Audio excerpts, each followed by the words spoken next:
The stars looked different through the view screen of a warship. Captain Jake Morrison had learned this during his 20 years in Earth's Space Force. Where civilians saw beauty and wonder, military officers saw tactical positions and potential threats. Today, those threats were very real. Jake stood on the bridge of the ESS Liberty, his hands clasped behind his back as he watched the massive alien ships surround the small colony below. The Zephyrian vessels were enormous, each one 3 times the size of his own ship. Their hulls were covered in sharp angles and weapon ports, painted in the deep purple that marked all Zephyrian military craft. "Captain, I'm counting 62 enemy vessels," reported Lieutenant Amy Chen from her station. Her voice was calm, but Jake could hear the tension underneath. "They've completely surrounded the colony." Jake nodded slowly. The colony of Kepler-7 floated in space like a giant snow globe, its clear dome protecting the 2 million beings who lived inside. Through the transparent walls, he could see the lights of cities, the green of parks, and the blue of artificial lakes. It looked peaceful, beautiful even. But the ring of warships around it told a different story. "Any communication from the colony?" Jake asked. "Yes, sir. They're broadcasting distress signals on all frequencies. They say the Zephyrians gave them 12 hours to surrender. That was 11 hours ago." Jake felt his jaw tighten. The Zephyrian empire had been expanding for the past century, taking system after system. They always used the same method. First, they would claim that a colony or planet had violated some ancient treaty. Then they would surround it with overwhelming force. Finally, they would demand complete surrender. Those who surrendered became slave workers in Zephyrian mines. Those who resisted were destroyed. "What about the Galactic Council?" Jake asked, though he already knew the answer. Amy shook her head. "They've declared this a local dispute, sir. No intervention authorized." Jake turned to look at his bridge crew. 20 men and women the best Earth had to offer. They watched him expectantly, waiting for orders. In the old days, before humanity joined the galactic community, the choice would have been simple: help those in need, protect the innocent. But now they were bound by galactic law, by treaties and agreements that seemed designed to protect the powerful and abandon the weak. "Sir," called out Ensign Matt Johnson from the communications station, "we're being hailed by the Zephyrian command ship. Put it through." The main view screen flickered, and suddenly Jake was looking at a Zephyrian commander. The alien was tall and thin, with gray skin that seemed to shimmer in the light. 4 arms emerged from its torso, and its head was elongated almost like a horse's. But it was the eyes that caught Jake's attention. 6 of them, all black, all staring at him with cold intelligence. "Human vessel," the Zephyrian said, its voice sounding like grinding metal. "I am Commander Vextar of the Imperial Fleet. You will leave this system immediately." Jake stepped forward. "Commander Vextar, I am Captain Morrison of Earth Force. We're here on a peaceful observation mission. We've received distress signals from the colony below. The affairs of the Empire are not your concern, human. The Council has spoken. This is an internal matter." Internal matter? Jake felt his anger rising. There are 2 million civilians in that colony. Families, children. You're threatening to destroy them over a territorial dispute. Vextar's mandibles clicked, what passed for a smile among his species. They had their chance to submit. They chose defiance. The consequences are their own. "We're staying," Jake said firmly. "Then you will witness the might of the Zephyrian Empire. But do not interfere, Captain. Your species is young. It would be unfortunate if Earth made enemies it cannot handle." The screen went dark. Jake turned back to his crew. They were all watching. Him, waiting. He knew what they were thinking. Earth had only been part of the galactic community for 50 years. They were newcomers, still learning the complex web of alliances and rivalries that governed space. The safe choice would be to leave, to follow the Council's ruling and avoid making powerful enemies. But Jake thought about the colony below. He thought about the families huddled in their homes, watching the sky and waiting for death. He thought about the children who would never grow up, The dreams that would never be realized. Sir, Amy spoke quietly. We're detecting energy buildup in the Zephyrian weapon systems. They're preparing to fire. Jake moved to the tactical display. The colony floated serenely in space, unaware that its final moments were approaching. Around it, the Zephyrian ships glowed with building energy. In minutes, they would unleash enough firepower to crack the colony's protective dome. The atmosphere would rush out into space. 2 million beings would die in seconds. Options? Jake asked. Amy's fingers danced over her console. Our weapons can't match theirs, sir. We're outnumbered 60 to 1. If we engage, we'll be destroyed. What about the colony's defenses? Minimal. A few automated turrets. They'll last maybe 30 seconds once the attack begins. Jake stared at the display. Throughout history, there had been moments when good people had to choose between safety and doing what was right. His grandfather had told him stories about World War II, about ships that sailed into impossible odds to save others. His father had served during the climate wars, when humanity had finally learned to put aside differences and work together. Now, it was his turn to choose. Open a secure channel to Admiral Carter, Jake ordered. Priority 1. Within seconds, the face of Admiral Lisa Carter appeared on a side screen. She was an older woman with gray hair pulled back in a tight bun. Her eyes were sharp and intelligent. Quadron. Morrison, I assume this is about the situation at Kepler 7? Yes, Admiral. The Zephyrians are about to open fire on a civilian colony. 2 million lives are at stake. Admiral Carter's expression didn't change, but Jake saw something flicker in her eyes. The Council's position is clear, Captain. We cannot interfere. The Council is wrong, Jake said bluntly. We both know it. There was a long pause. On the main screen, Jake could see the Zephyrian weapons beginning to glow brighter. Time was running out. Admiral, Jake continued, we didn't build our fleet to stand by while innocents die. We built it to protect those who can't protect themselves. Admiral Carter was quiet for another moment. Then she spoke. Captain Morrison, what is your assessment of the tactical situation? Jake felt a spark of hope.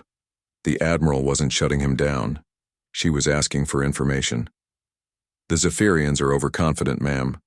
They're used to bullying smaller civilizations. They've never faced human military tactics. Their formation has several weak points.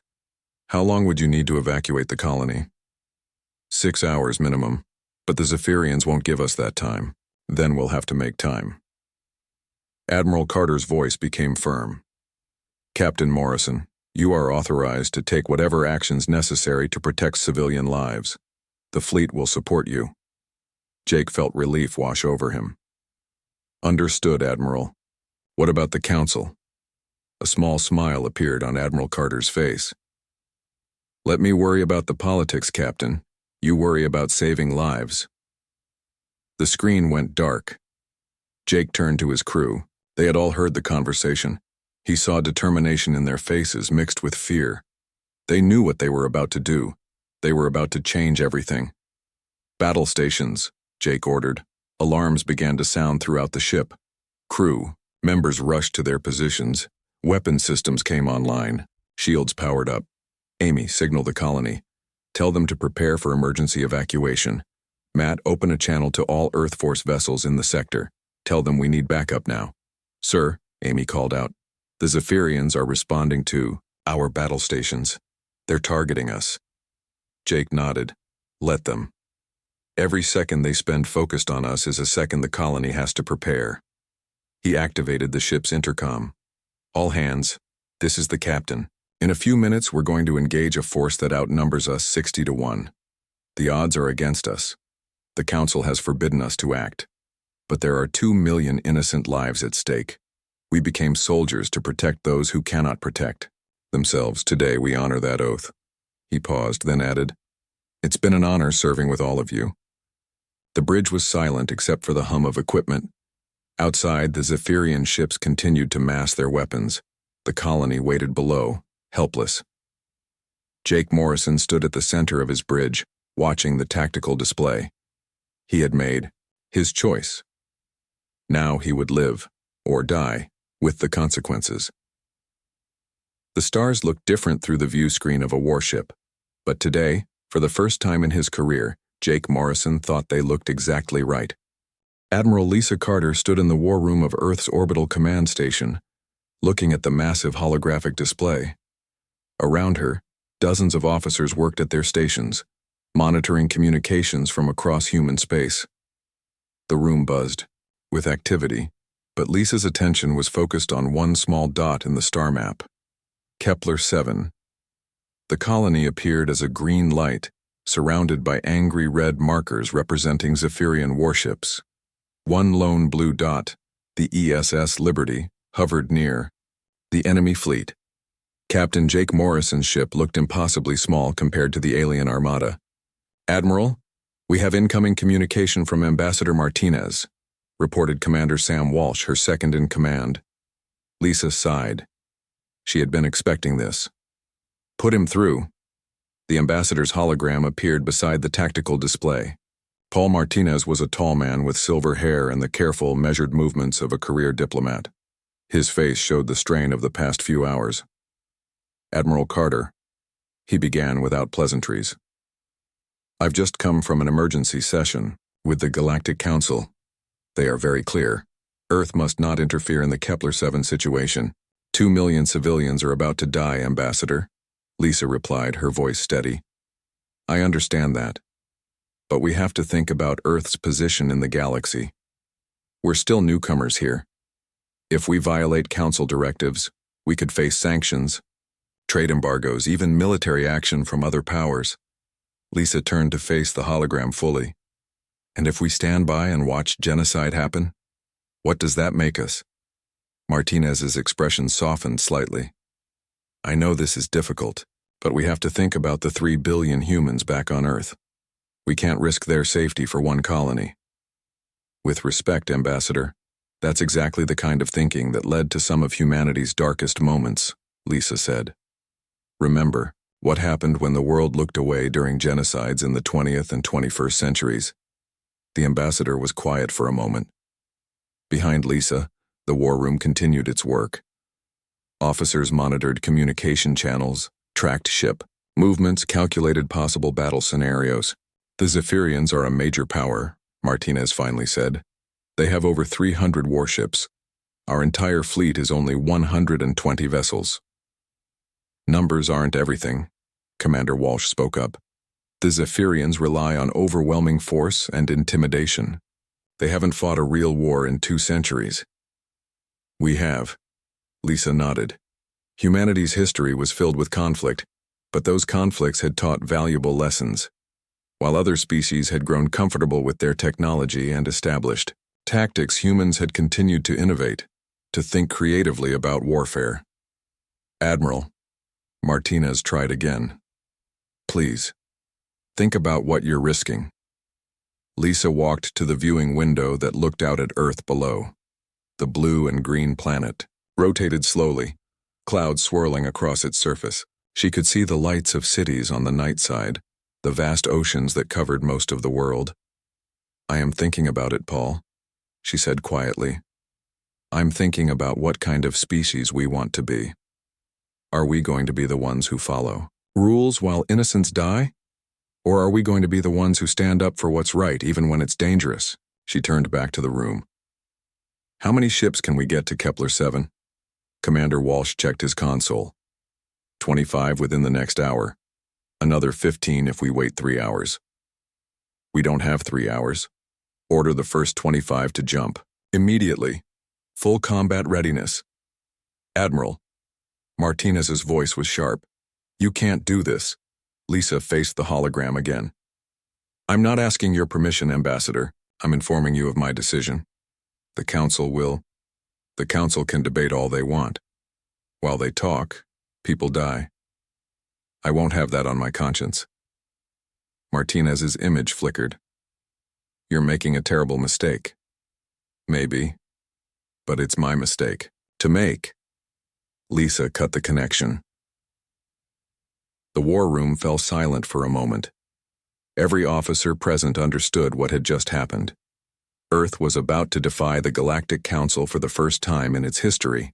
"Ma'am," Commander Walsh spoke carefully. Are you sure about this? Lisa moved to the central command console. Sam, what do you know about the Zephyrian Empire? They're one of the oldest spacefaring civilizations. Highly militaristic. They've been expanding for over 800 years. And in all that time, how many species have stood up to them? Walsh thought for a moment. None that survived. Exactly. They've never faced real resistance. They've conquered through fear and overwhelming numbers. But they've never fought humans. Lisa activated the fleet communication system. Across human space, captains and crews would be receiving her next words. This is Admiral Carter to all Earth Force vessels. As of this moment, I am authorizing Operation Shield Wall. 25 ships are to proceed immediately to the Kepler-7 system. Your mission is to prevent the destruction of the colony and protect civilian lives. She paused, choosing her next words carefully. I know many of you have concerns about defying the Galactic Council. Those concerns are valid. We may face consequences for our actions today. But I believe there are times when doing what is right matters more than doing what is safe. Today is one of those times.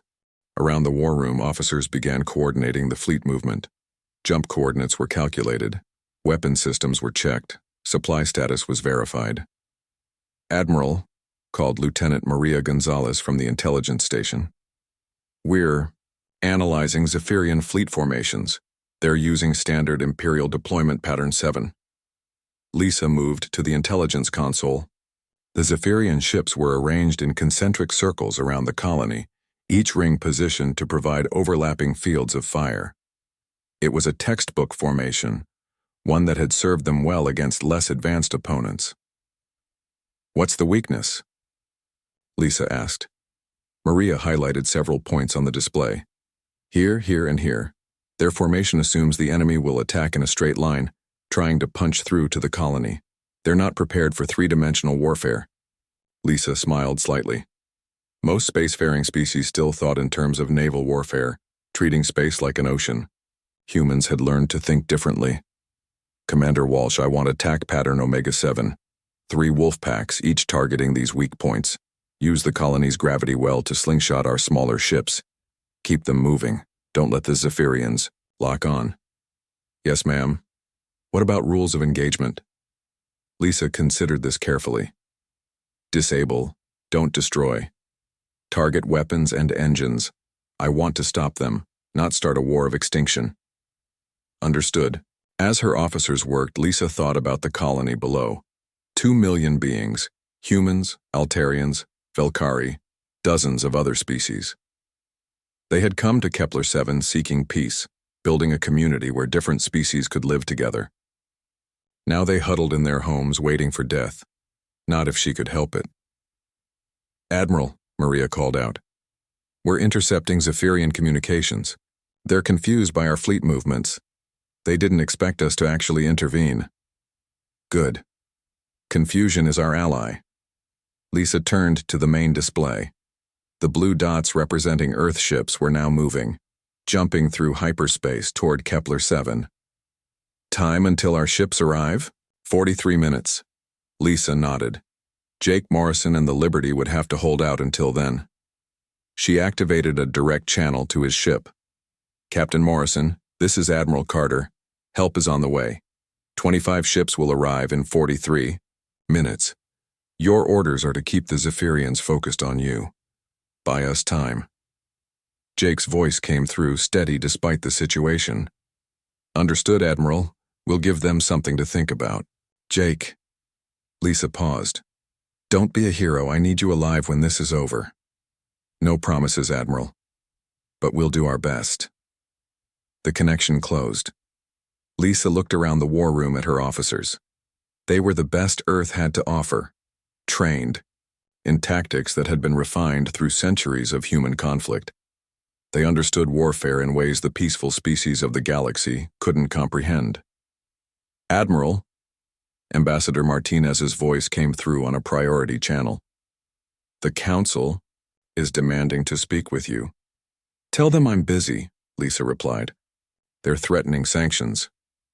Let them threaten. When this is over, we'll deal with the politics. Right now, I have lives to save.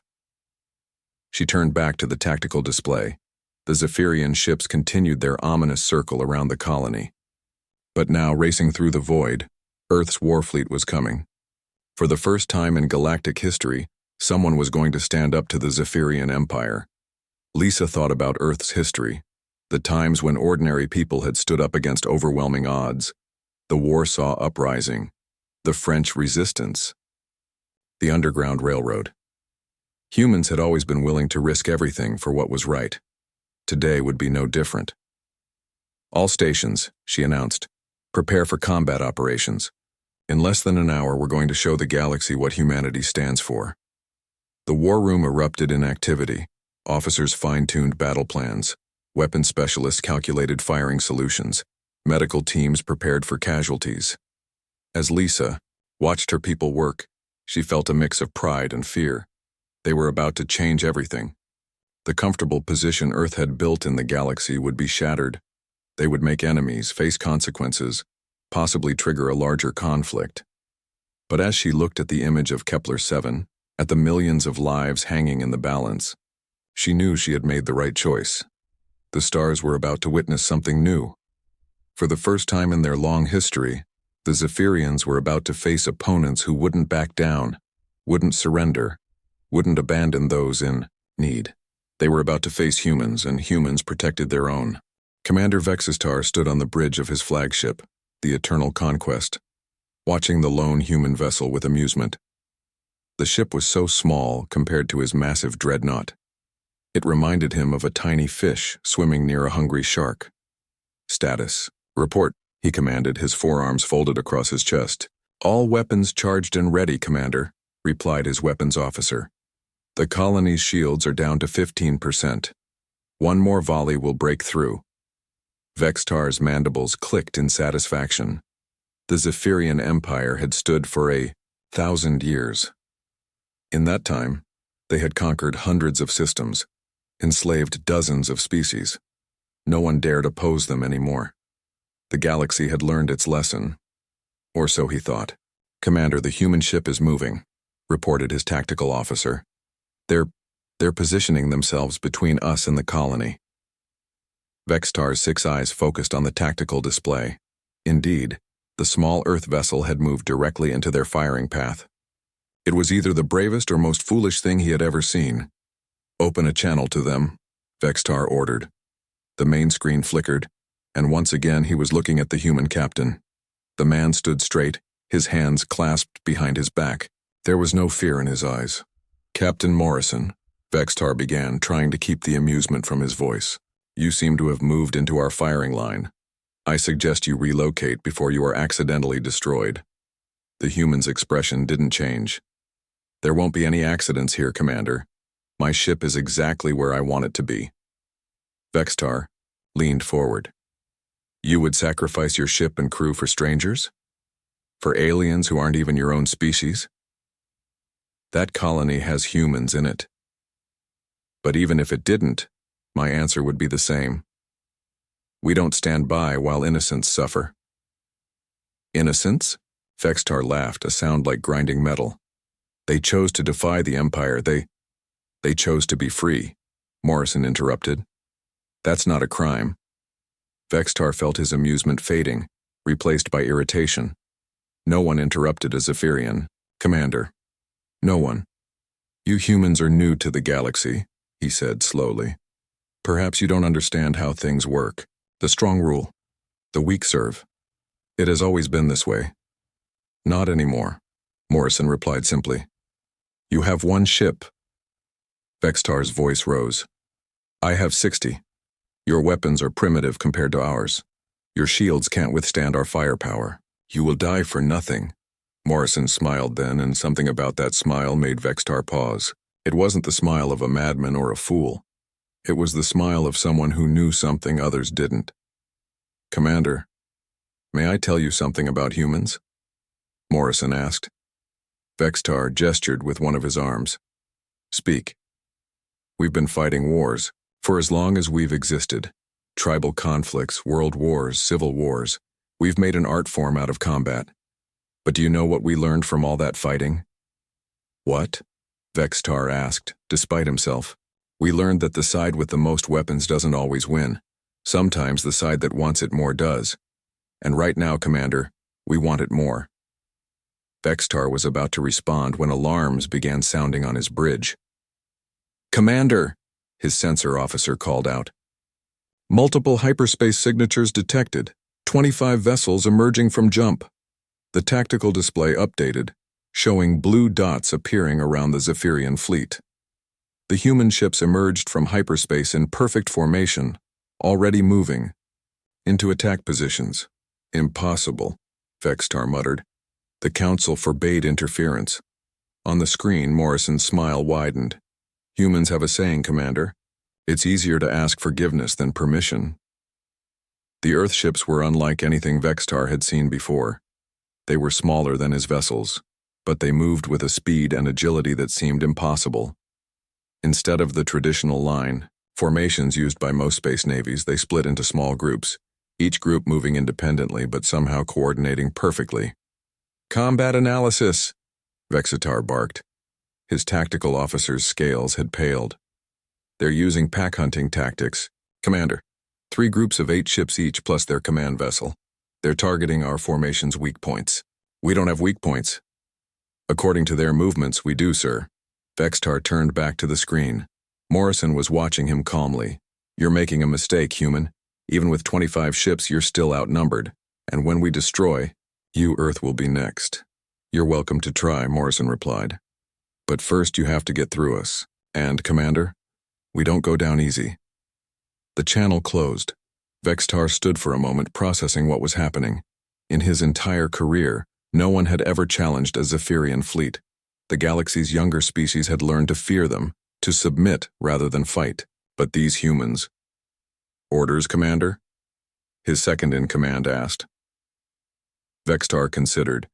He could destroy the human ships, of course, but it would cost him vessels, maybe many vessels.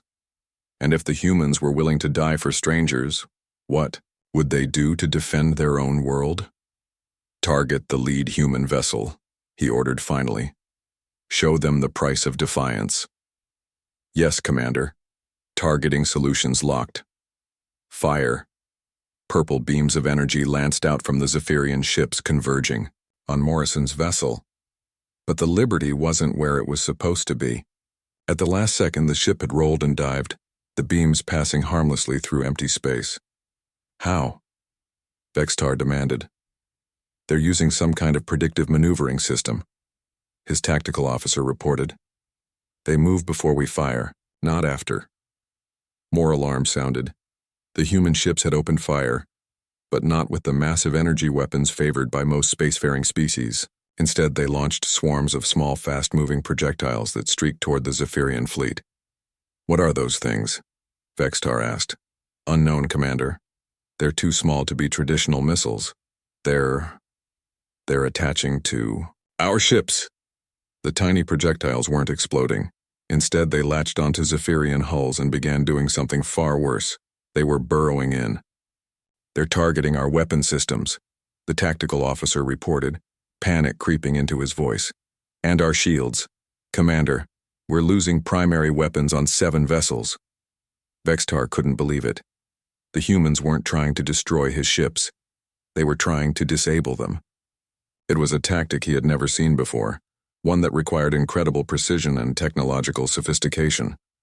All ships, evasive maneuvers, he ordered. Spread the formation.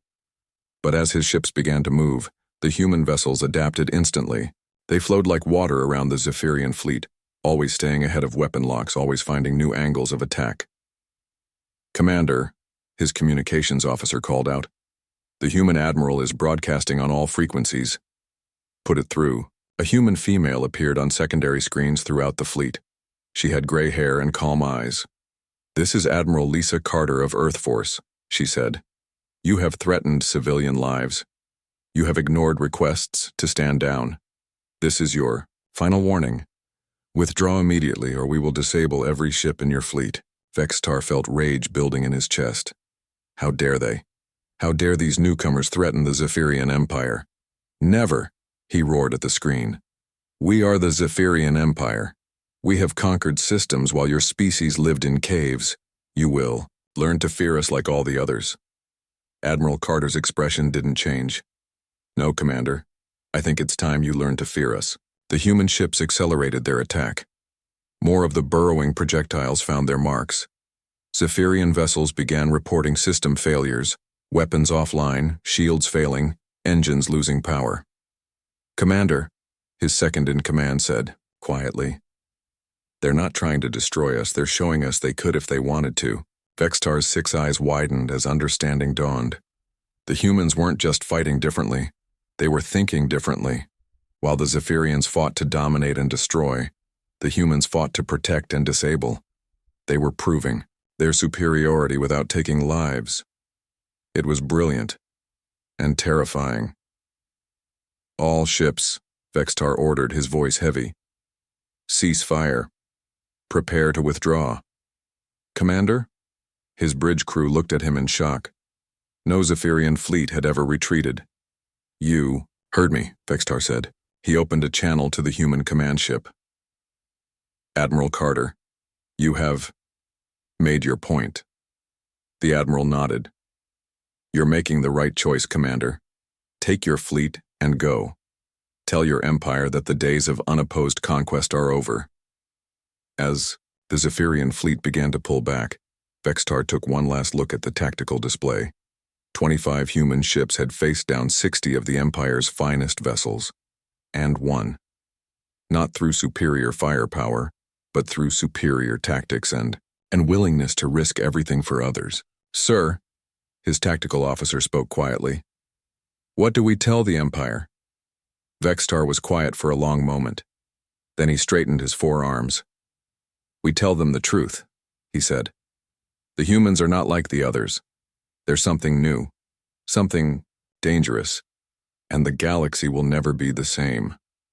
As the Eternal Conquest jumped to hyperspace, Vextar found himself thinking about the human captain's words. The side that wants it more sometimes wins. For the first time in centuries, the Zephyrian Empire had encountered a species that wanted something more than survival. They wanted justice, and that, Vextar realized, made them the most dangerous species in the galaxy. The space around Kepler 7 became a storm of movement and light. 25 Earth ships danced among the much larger Zephyrian vessels, moving with a coordination that seemed impossible. Captain Jake Morrison watched from the bridge of the Liberty as humanity's warfleet showed the galaxy something new. Wolfpack Alpha, execute Spiral Pattern 3, ordered Commander Sam Walsh from the lead ship. Beta and Gamma, maintain pressure on their flanks.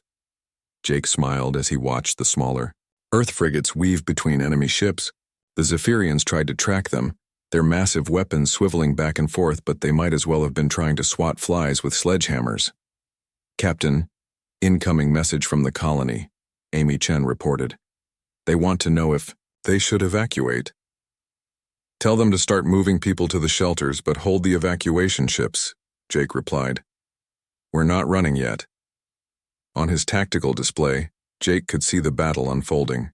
The Earth ships had split into 3 groups, each one targeting specific Zephyrian vessels. But they weren't going for kills.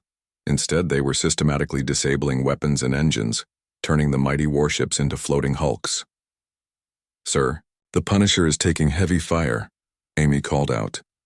The Punisher was one of their frigates commanded by Captain Tom Bradley. Get me Bradley, Jake ordered. Tom's face appeared on a side screen. The man was grinning despite the chaos around him. Little busy here, Jake. Need help? Nah, we're good. These Zephyrians turn like cargo haulers. Watch this. On the display, Jake saw the Punisher suddenly reverse thrust while spinning. The move sent the ship sliding backward between 2 Zephyrian cruisers. The enemy vessels tried to track the human ship and ended up firing on each other. Show off, Jake muttered, but he was smiling. The battle was unlike anything in galactic history.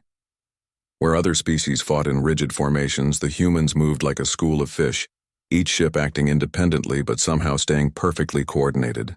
When one ship was threatened, others would immediately move to support it. When an opportunity appeared, multiple ships would strike simultaneously. Admiral Carter, to all ships, came the voice over the comm. Phase 2. Let's show them our special surprise. Jake grinned. They had been saving this for the right moment. Amy, launch the swarm. From the Liberty's hull, hundreds of tiny drones detached and shot toward the Zephyrian fleet. Each drone was no bigger than a basketball, but they were packed with advanced technology. They spread out like a cloud of angry bees, targeting specific systems on the enemy ships. Drones away, Amy reported. Impact in 30 seconds. The Zephyrians tried to shoot down the drones, but it was like trying to hit raindrops with bullets. The tiny machines were too small, too fast, too many. They reached their targets and attached themselves to Zephyrian hulls. Then they went to work. Commander, what are these things? Vextar's voice came over an open channel, confusion clear in his tone. Jake opened a response channel. They're called disruption drones, Commander. Right now, they're rewriting your computer systems. In about 2 minutes, your targeting computers will think your own ships are the enemy. That's impossible. Our systems are protected by quantum encryption. Yeah, we cracked that about 10 years ago, Jake replied casually. Turns out human hackers are pretty good at puzzles. The effect was almost immediate. Zephyrian ships began to struggle with their targeting systems. Some stopped firing altogether. Others began to drift as their navigation systems failed. But the Zephyrians weren't finished yet. Vextar's voice came back, angry now. If we can't use our main weapons, we'll use something else. All ships prepare for ramming speed. Jake's eyes widened. The Zephyrians were going to try to physically ram the human ships. With their size advantage, even one collision could destroy an Earth vessel. All ships evasive pattern Delta, Jake ordered. They're going for rams. The massive Zephyrian dreadnoughts began to accelerate, trying to use their bulk as weapons. But they had underestimated human piloting skills. The Earth ships scattered like leaves in the wind, always staying just out of reach.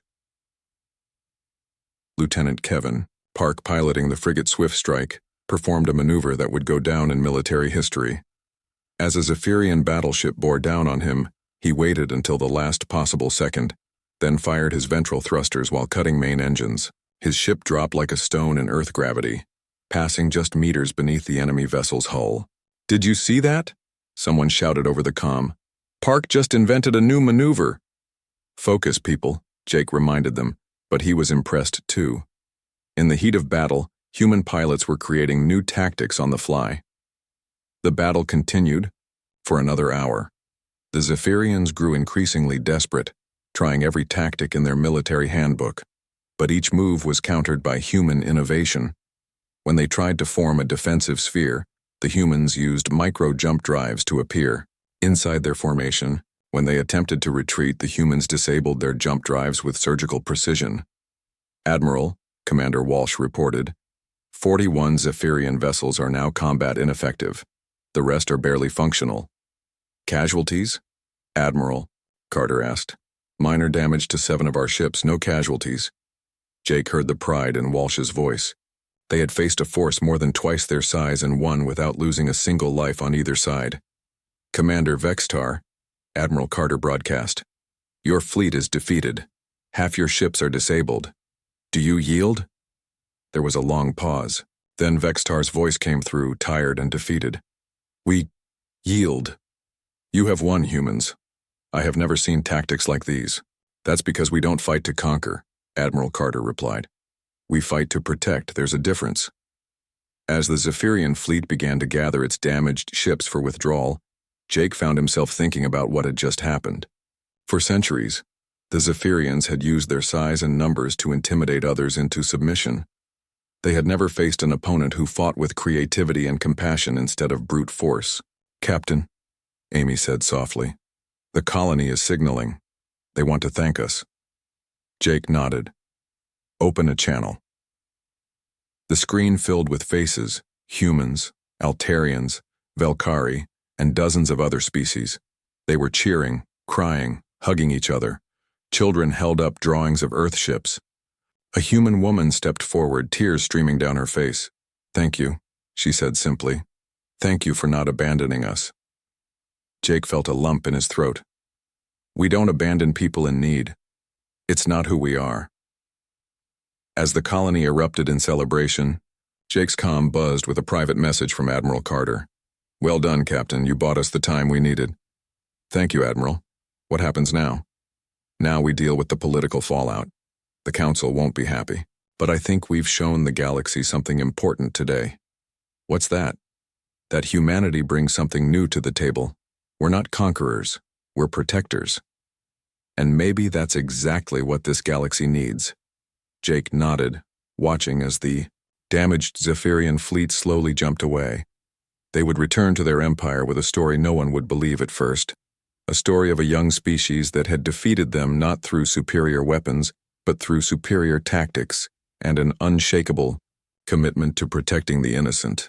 Sir, Amy reported, we're getting signals from all over the sector.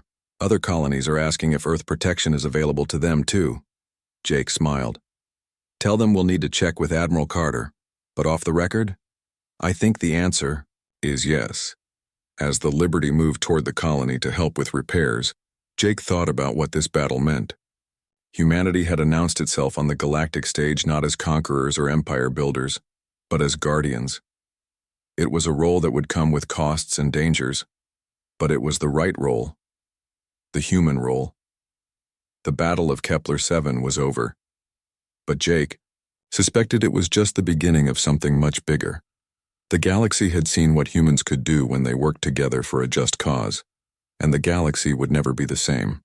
3 days after the Battle of Kepler 7, the Galactic Council chambers buzzed with tension. Representatives from 100 different species filled the massive hall, their voices creating a storm of sound. At the center of it all stood Ambassador Karen Hayes of Earth, calm and composed despite being the focus of everyone's attention. The council speaker, a tall being from the ancient Altonian race, raised his ceremonial staff for silence.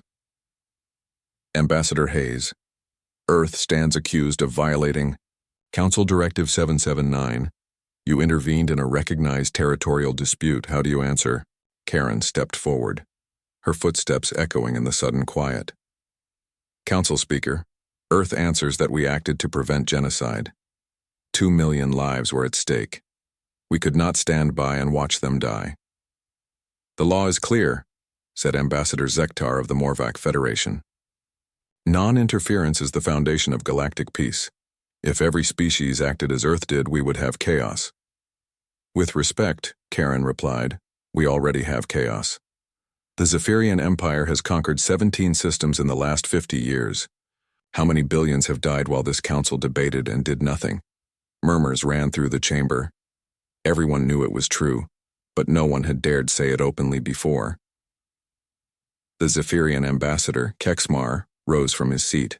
He was smaller than Commander Vextar, but carried the same air of superiority. The Empire acts within galactic law. We file claims. We follow procedures. Earth has shown itself to be a rogue state, dangerous to peace. Karen turned to face him directly. Dangerous to whose peace? Yours? The peace that lets you enslave entire worlds while hiding behind bureaucracy? Order! The speaker struck his staff against the floor. Ambassador Hayes, these are serious accusations. Yes, they are, Karen agreed. And I have proof. Display, File Alpha 7. The center of the chamber lit up with holographic images. They showed Zephyrian slave camps, mining operations worked by conquered peoples, colonies stripped of resources. The images were clear and undeniable. Where did you get these? Kexmar demanded. From the freed databases of the Zephyrian ships. We disabled, Karen answered. Your own records condemn you. The chamber erupted in shocked voices. Many representatives had suspected the truth about Zephyrian practices, but seeing the evidence was different. This is not about our internal policies, Kexmar shouted. This is about Earth's illegal military action. You're right, Karen said, raising her voice to be heard. Let's talk about that action. 25 Earth ships faced 60 Zephyrian vessels. We disabled them without killing a single being. We saved 2 million lives. If that's illegal, then your laws are wrong. The speaker called for order again. When quiet returned, he spoke carefully. Ambassador Hayes, Earth's restraint in battle has been noted. No lives were lost. This is unusual. It's not unusual for humans, Karen replied. We've learned from our mistakes. We know that true strength isn't in destroying your enemies, it's in protecting those who can't protect themselves. A small figure stood up in the back of the chamber. It was Ambassador Mintek of the Kepler colonies. Her people were among those saved at Kepler 7. "May I speak?" she asked in a quiet voice. The speaker nodded. Mintek walked slowly to the center of the chamber. 3 days ago, my children were preparing to die. My people were saying their final prayers. Then the humans came. They risked everything for strangers. They asked for nothing in return. She turned to face the full council. "If this is illegal, then I ask you, what is the purpose of our laws?" Her words hung in the air. Other ambassadors began to stand, representatives of small colonies, minor species, those who had lived in fear of larger powers. "The Velkari support Earth's action," said one. "The Outer Rim colonies stand with humanity," said another. "The Free Traders Guild recognizes Earth as protectors of the innocent." More and more voices joined in. The speaker looked troubled as he realized what was happening. The balance of power in the council was shifting before his eyes. Ambassador Kexmar's scales darkened with anger. "You cannot do this. The Zephyrian Empire will not tolerate—" "Will not tolerate what?" Karen interrupted. "The galaxy refusing to be bullied anymore?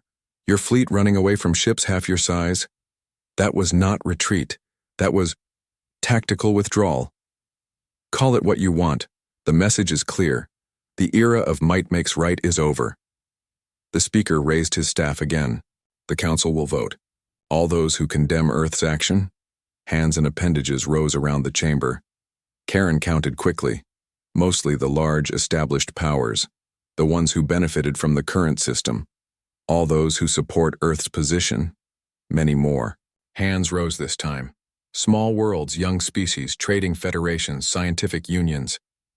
Those who had lived in fear now had hope. The speaker's voice was grave. "By a margin of 73 to 41, the council finds Earth's action justified. Furthermore, this council recognizes the need for new protocols regarding humanitarian intervention." The chamber exploded with voices again. Kexmar stormed out, followed by several other major power representatives, but many others moved toward Karen, offering thanks, proposing alliances, asking about protection agreements. Later that day, in a secure conference room, Karen met with Admiral Lisa Carter and Captain Jake Morrison. "Well," Lisa said, "we've certainly stirred things up. The Zephyrians won't forget this," Jake warned.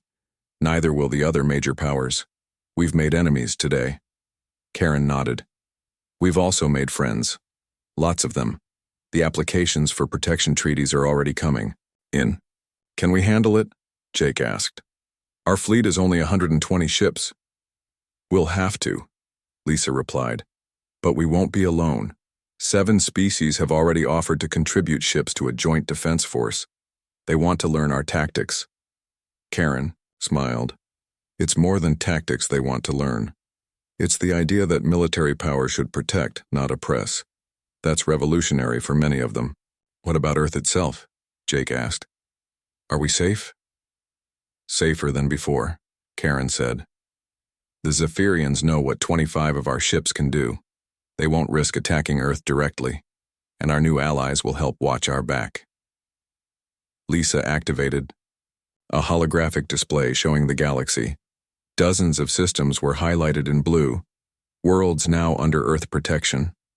"This is just the beginning," she said. "We've committed ourselves to something big, something that will change the galaxy." Jake studied the map. "No pressure, right?"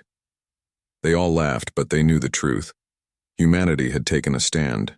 There would be challenges ahead, conflicts to resolve, probably battles to fight. But they had shown the galaxy a new way. Over the following months, Earth's influence grew. The Joint Defense Force became reality, with ships from many species learning human tactics. Pirates and raiders found their traditional hunting grounds protected. Slave traders discovered their routes blocked. The major powers watched with concern as the balance shifted. Some, like the Morvac Federation, began to reconsider their policies. Others, like the Zephyrian Empire, plotted revenge. But none dared act openly against the growing alliance. Captain Jake Morrison found himself commanding a mixed squadron, teaching alien crews about three-dimensional combat and protection protocols. Admiral Lisa Carter oversaw the expansion of the Defense Force, ensuring that power was shared among all member species. Ambassador Karen Hayes worked to turn military cooperation into lasting peace agreements. 1 year after the Battle of Kepler-7, Jake stood on the observation deck of Unity Station, the new headquarters of the Galactic Protection Force. Ships from 20 different species patrolled nearby, working together in ways that would have been unthinkable before. Amy Chen joined him at the viewport. "Remember when it was just us and the Liberty facing down 60 ships?" Jake smiled. "Seems like a lifetime ago. Look at us now." "Think it will last?" Amy asked. Jake watched a human frigate flying in formation with Altarian cruisers and Velkari scouts. "It has to. We've shown them something better than conquest and fear. Once people see that, they don't want to go back." The stars looked different now. Where once they had represented unknown threats and ancient powers, they now held the promise of cooperation and protection. Humanity had found its place in the galaxy not as conquerors or subjects, but as guardians. And in countless systems on worlds that had once lived in fear, children learned new words, protected by Earth Treaty. They were more than words. They were a promise, a commitment, a new order. The galaxy would never be the same, and that was exactly what humanity intended.